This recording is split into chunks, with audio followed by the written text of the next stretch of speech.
Hello, good morning. Tara, luto tayo ng ating low carb meal. Ito yung pork natin, iboboil lang natin with salt, pepper, ang ating star anise, and our cloves and peppercorn. Hanggang sa magmantika siya ha. As you can see, nagmantika na siya, no?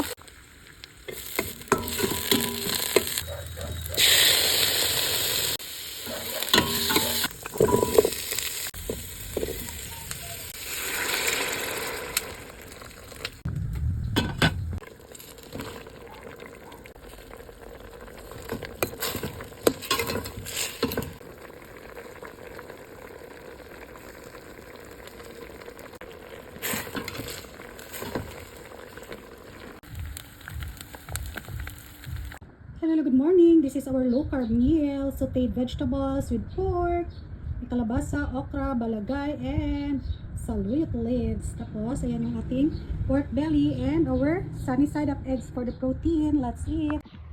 Let's eat.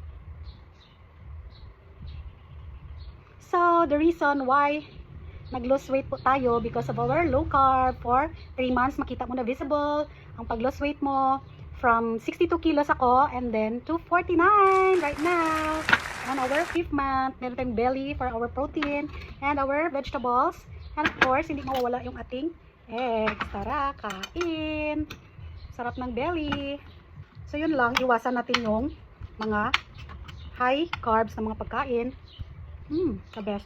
And dapat iwasan din natin ang sugary drinks. Mga pansit, bihon, pasta. Kung hindi pa kaya, slowly lang, no? Kaya wala man sang karera sa aton na life.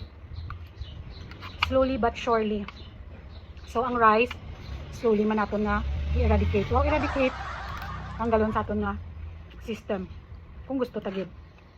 Kung anong mga gusto nyo sa inyo life, kamo ang masunod kung anong mga purpose nyo for healing ba, for loss weight ba, or hadlo ka ba lang araw, magkaroon ka ng maintenance. Depende sa inyo ang reason kung anong goal ninyo, anong purpose ninyo, depends on you. Bawal ang mga root crops, kamote, ang kamas, carrots. Research nyo lang, dadamo pa. So kung fat dependent na kamo, it's the time na mag-tell ang body ninyo siya mismo. Hindi mo kailangan na gutumin ang self mo.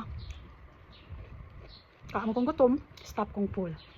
Siya, babo na. Thanks for watching.